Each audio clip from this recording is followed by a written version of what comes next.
नमस्कार दोस्तों, आज की कहानी है फिर भी बहू ने निभाया फर्ज, बचाई सास की जान। बहू बहू देख तेरी मम्मी को क्या हो गया। ससुर जी की घबराई हुई तेज आवाज सुनकर मीना गैस बंद कर दौड़कर कमरे में आई तो देखा उसकी सास बाथरूम के सामने जमीन पर पड़ी हुई थी। उसने उनको पकड़कर बैठाने की कोशिश की पर नहीं हुआ। देखा तो उनका शरीर एकदम ठंडा और पसीने से लथपथ था। उसने तुरंत टैक्सी बुलाई और हॉस्पिटल पहुंची। अगर आप इन्हें लाने में 5 मिनट भी लेट हो जाती तो हम कुछ नहीं कर सकते थे और अभी भी कुछ नहीं कहा जा सकता। इन्हें हार्ट अटैक आया है।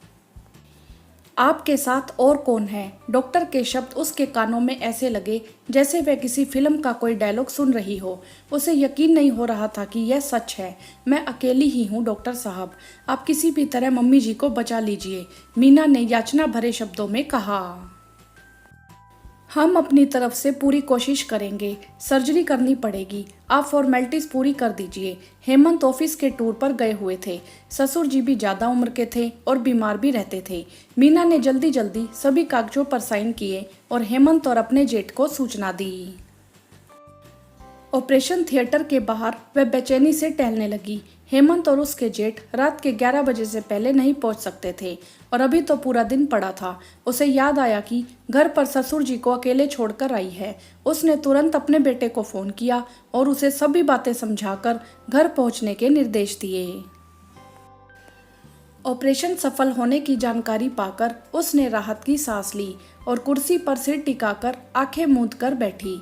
भगवान, आज तुमने मेरी लाज रख ली। उसके मन में बीते 18 वर्ष चलचित्र की भांति घूमने लगे। वह एक बड़े घर की बेटी थी, सुलझे विचार वाले माता पिता की इकलौती संतान। खुला पर संस्कारी माहौल, पढ़ने में बहुत होशियार। आगे पढ़ने की उसे बहुत इच्छा थी पर हेमंत का रिश्ता आने पर उसको अपना जीवन साथी बनाने का निर्णय ले लिया। हेमंत बहुत ही संस्कारी और मृदुभाषी था। पहली बार में उसे हेमंत से प्रेम हो गया था। हेमंत एक मध्यम वर्गीय परिवार का बेटा था पर पहली बार मिलने पर ही सभी के मधुर व्यवहार ने उसका मन मोह लिया था। रिश्तेदारों ने बहुत मना किया कि रहन सहन में बहुत फर्क है, दिक्कत होगी, परंतु जिस तरह से उसकी परवरिश हुई थी उसके लिए पैसों की अपेक्षा संस्कार एवं नैतिक मूल्यों का महत्व बहुत अधिक था। जल्द ही वह परिणय सूत्र में बंध गई। शादी में लोगों ने दिल खोलकर उपहार एवं लिफाफे दिए थे। उनका घर उपहारों से भर गया था।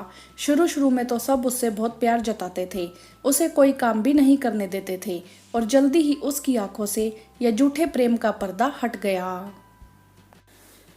बहू, मुझसे 5,000 रुपये ले लो और यह सब लिफाफे मुझे दे दो। शादी के 2 दिन बाद ही जब उसे ससुर जी ने कहा तो उसे मजाक लगा। उसने कहा कि यह सब आपका ही है और ससुर जी ने हंसते हुए सारे लिफाफे अपने कब्जे में कर लिए। फिर कुछ दिन बाद ही सासू माँ बोली कि अपनी नई नई महंगी महंगी साड़ियाँ घर में पहनने की जरूरत नहीं है, उन्हें उठाकर रख दो। तो उसे बहुत आश्चर्य हुआ।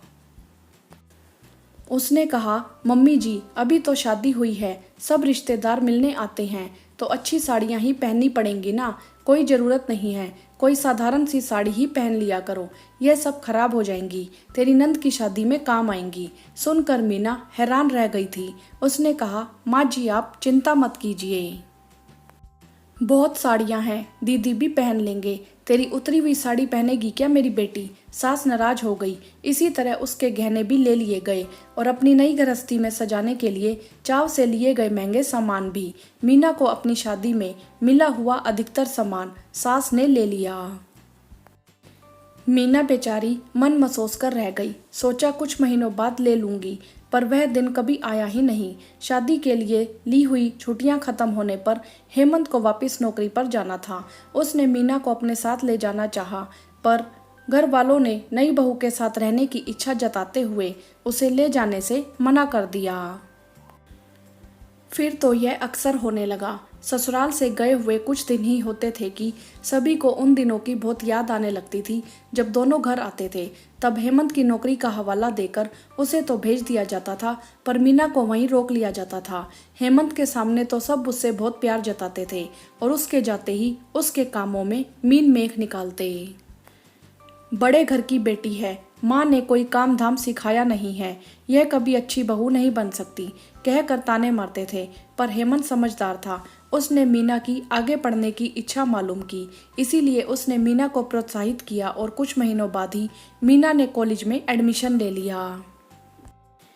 यह बात ससुराल वालों को बिल्कुल भी पसंद नहीं आई। उन्हें लगता था कि मीना बड़े घर की बेटी है, उसने हेमंत को अपने वश में कर लिया है। वह और उसके मायके वाले हेमंत को उनसे दूर कर देंगे। बहू घर में बंटवारा कर देगी। वे हेमंत को सीधे सीधे तो नहीं कह सकते थे, पर धीरे धीरे उन्होंने मीना के प्रति हेमंत के मन में जहर भरना शुरू कर दिया। हेमंत अपने घर वालों को बहुत प्यार करता था और उनकी हर बात पर आंख मूंद कर विश्वास करता था, पर वह मीना को भी उतना ही चाहता था। मीना को समझ में नहीं आता कि वह घर वालों को कैसे समझाए। वह अपनी तरफ से हर प्रकार से उन्हें खुश रखने की कोशिश करती थी। घर और बाहर के सारे काम बड़ी कुशलता से संभाल लिए थे।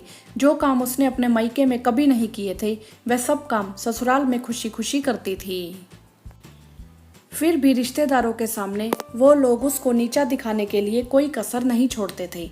किसी बात पर कभी मीना अपनी राय रखती तो वह हेमंत को ताना मारने से नहीं चूकते थे कि यह तो तेरे को कुछ समझती नहीं है, अपने आप को बहुत होशियार समझती है। मीना ने एक दो बार उनसे कहने की कोशिश भी की थी, पर उसने यह कहकर टाल दिया कि सब तुमसे मजाक करते हैं। फिर घर वालों के बुरे व्यवहार के बारे में मीना ने हेमंत को कभी कुछ नहीं कहा। उसे लगता था कि धीरे धीरे वे उसे भी अपना समझने लगेंगे, पर यह उसकी बहुत बड़ी गलतफहमी थी। हेमंत के प्रति दर्शाए जाने वाला प्यार और मीना की झूठी शिकायतों से अब धीरे धीरे हेमंत को भी लगने लगा कि उसके घर वाले सही कह रहे हैं। उसके और मीना के बीच में दूरियां बढ़ने लगी। एक दिन खाना बनाने को लेकर उसकी सास उसे जली कटी सुनाने लगी। तब मीना से रहा नहीं गया। उसने हिम्मत करके उनसे कहा, मैं अपनी तरफ से आप लोगों को खुश करने की पूरी कोशिश करती हूँ। पता नहीं क्या कमी रह जाती है। तुझे कुछ ढंग से काम करना आता हो तो हम खुश हों। हमारे बेटे की जिंदगी तो बर्बाद हो गई। तेरे जैसी लड़की उसके पल्ले पड़ी। हमने तो तेरे बाप के पैसों के लिए शादी की। बड़ी आई बड़े घर की बेटी। सास की बातें सुनकर मीना को लगा जैसे उसके कान में किसी ने गरम गरम शीशा डाल दिया हो। मीना की आंखों से आंसू आ गए। बोली, मैंने तो मगर आप लोगों के व्यवहार को देखकर शादी की थी। वह तो सब तेरे बाप से पैसे ऐंठने का नाटक था। उसकी सास तेवे बोली। मीना को गुस्सा तो बहुत आया, पर वह चुप हो गई। उसे मालूम था किसी से भी कुछ भी कहने का कोई फायदा नहीं है। उसने अब एक निर्णय लिया कि अब किसी के लिए भी बहुत आगे होकर कुछ नहीं करेगी।